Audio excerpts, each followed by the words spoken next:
You are listening to Rabbi Aryeh Wolbe of Torch in Houston, Texas. This is the Living Jewishly podcast. All right, my dear friends, welcome back to a Living Jewishly podcast. We have a special segment. We're going to be doing the introduction to what Kashering entails. What is the background to Kashering? What's its source in the Torah? And some of the details. We're not getting into all the laws of specifics, but just a general overview of what is Kashering. So we know that any single item that we cook in, the walls of the pot or pan absorb the flavor of the food. So if it's non-kosher and you want to make it kosher, you're going to have to kosher it. If it's meat and you want to make it dairy, you're going to have to kosher it. You're going to have to sort of neutralize it to bring it back to its neutral state of no flavor mixed into the walls of it. Now, there are certain limitations to that. For example, earthenware.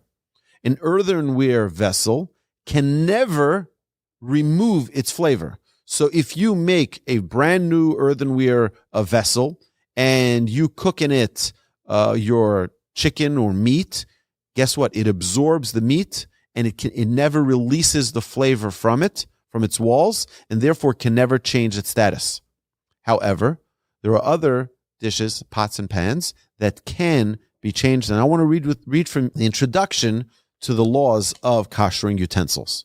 When a utensil is used for cooking non-kosher food or chametz, the flavor of that food is absorbed into its walls.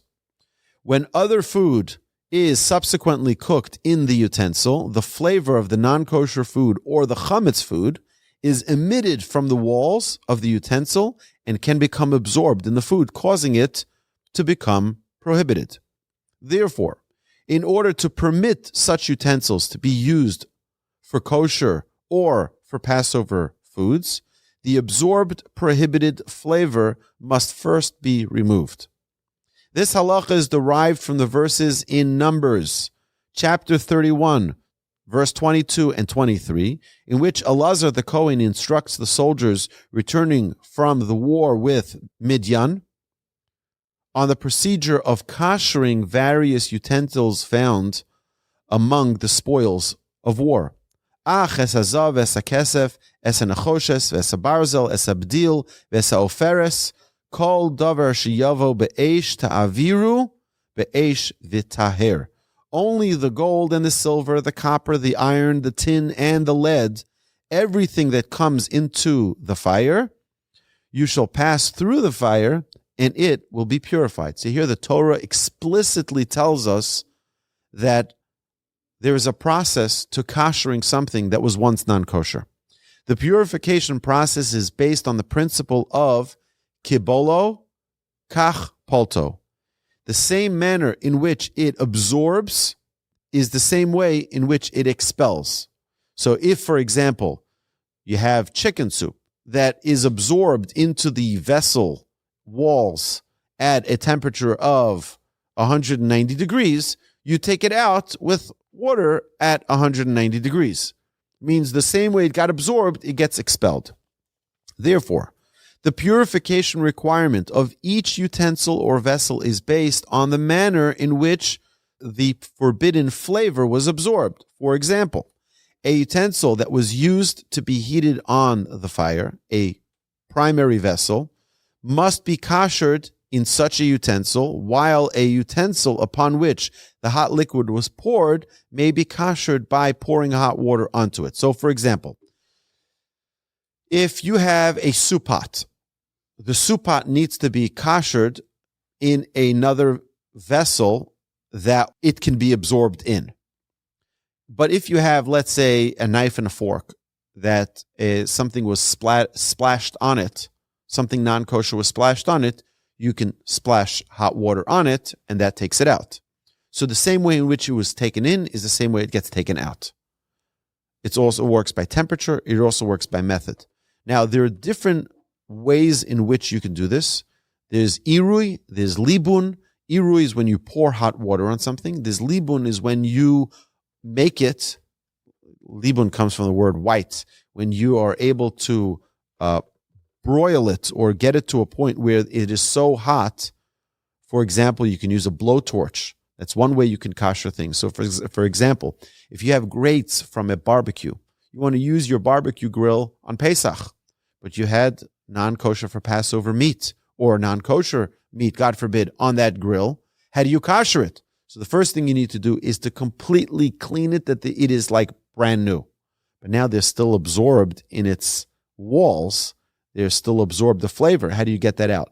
You take a blowtorch and you blowtorch it to the point where it is steaming hot, where it almost like a white hot.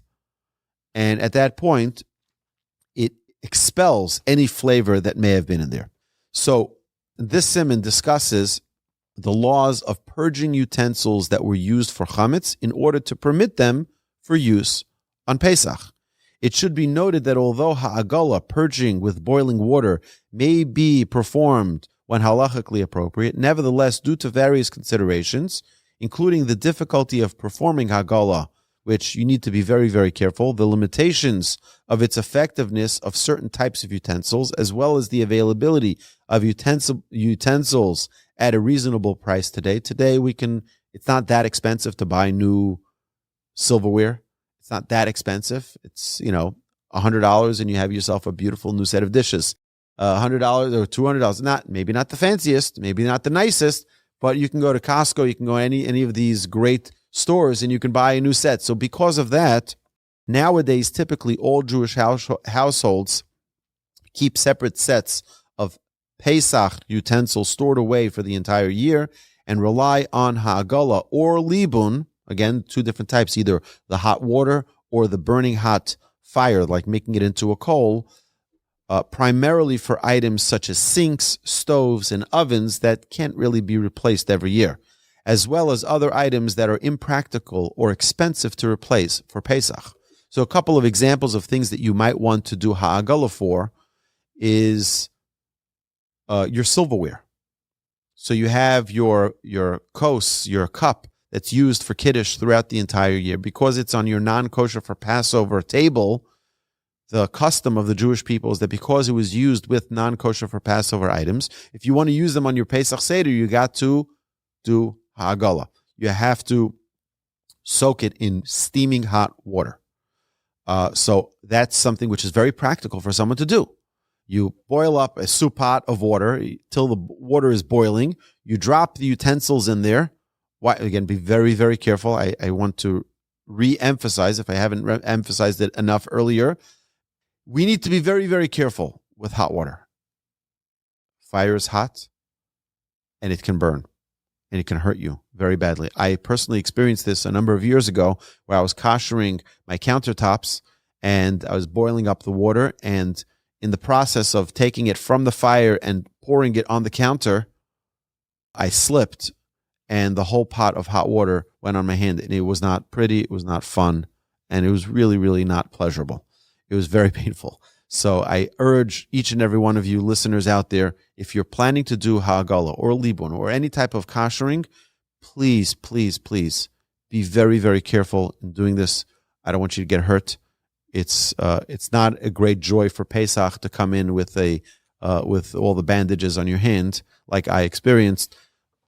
It's very, very painful, and it's dangerous as well. So sinks, particularly sinks that are today, they're all stainless steel, mostly stainless steel. They need to be koshered. They were used for non-kosher for Passover. You're going to use them on Pesach, and therefore we kosher those. The countertops, not kosher for Passover throughout the year. That's fine. Comes Pesach time, there's a number of ways you can do it, by the way. It does not need to be with hot water. You can do it with libun. What's libun? We said steaming it up to a very, very hot point. So there are a couple of things you can do. Number one is you can take an iron. You can wet the surface of the counter. You can take an iron, a steaming hot iron, and you iron the countertop and feel it to make sure, it's really hot, right? It's really, it's steaming. Not that it's warm. It's got to be steaming hot that you can't even really keep your fingers on there because your fingers will burn. That's how hot it gets.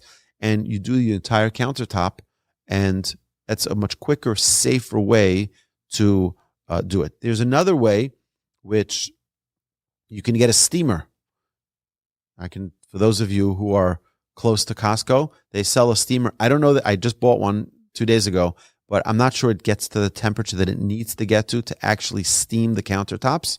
But again, you get it to a point of heat where it will extract every flavor that's in it.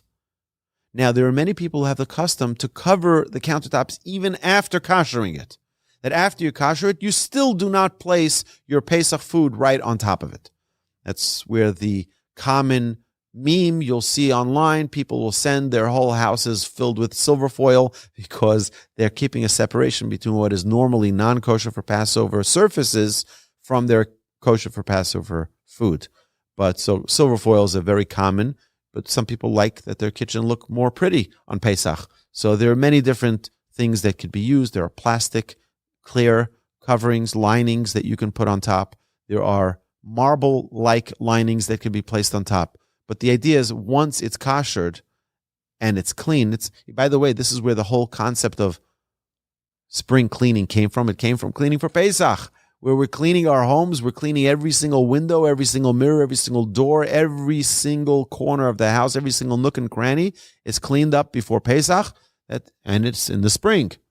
So I can imagine what was going on about 50, 60, 70 years ago where one of our bubbies were cleaning the house and her non-Jewish neighbor says to her, "What are you doing? What are you doing in your house?" She's like, "I'm going to explain to her Pesach cleaning. It's spring cleaning."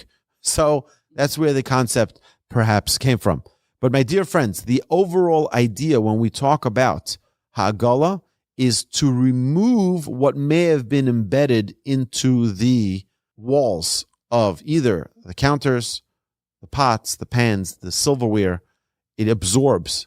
And when it absorbs, it can pass over that flavor to the food, whether it be non-kosher to kosher or meat to milk or non-Pesach to Pesach. My parents had the Formica, which is laminate, right? The Formica countertops, and we would kasher it with hot water. One of the things that we did, I remember this very clearly, is my father would heat up a big wrought iron wrench. And because the water, here's the thing, okay, a very practical thing. The water, when it's on the fire, is bubbling. When you take it off the fire, it stops bubbling pretty quickly. So now, by the time I pour it onto the sink, or the countertop, it may not be bubbling anymore. It may not be at that temperature. So did I kasher it or not? So what many people do is they take this burning hot iron, make sure you're holding a proper glove and you don't burn yourself with it. And wherever they'd be pouring the water, they would also have that wrench there. And that way it would reheat the water on contact, and it would be. Now, again, there are easier ways to do this. You don't have to flood your whole kitchen. Okay, there are easier ways to do this. I recommend, my rabbi says it's probably the optimal way to do this, and that is with an iron. You take an iron, make sure that it's hot, steaming hot. You make sure that the surface is wet already, and you just iron on the areas of the entire sink. The areas around the areas not on the sink, of the countertops. The sinks I do with water, but again, that water goes into the sink and it gets drained through the regular drainage. And I do the area right around the sink and the faucets. Everything, all of that gets kashered together. In Costco, by the way, if you go to Costco, very interestingly, the salami does not say kosher for Passover. On the kosher salami, it says kosher. It does not say kosher for Passover on the actual salami wrappings. But on the box, if you move the box, you'll see it says kosher for Passover salami. And therefore, you can have that. I checked that out. But the locks does not say it on the box. It doesn't say it on the actual label either. So that's problematic. My friend in New York I spoke to, he says on their boxes, it does say kosher for Passover, which would indicate that maybe some of the juices or some of the things that they use in the rinsing process perhaps were. Now, we have to understand that a lot of the chemicals that may be used to maintain the freshness of the meat or the color could have some derivative of, let's say, corn or sometimes, and corn is kitniot. We don't eat kitniot. So that it could be that it's definitely not kosher. It's definitely not chametz, but is it the perfect Pesach perfection in its processing? So either way, my dear friends, have a beautiful kosher Passover. Thank you so much.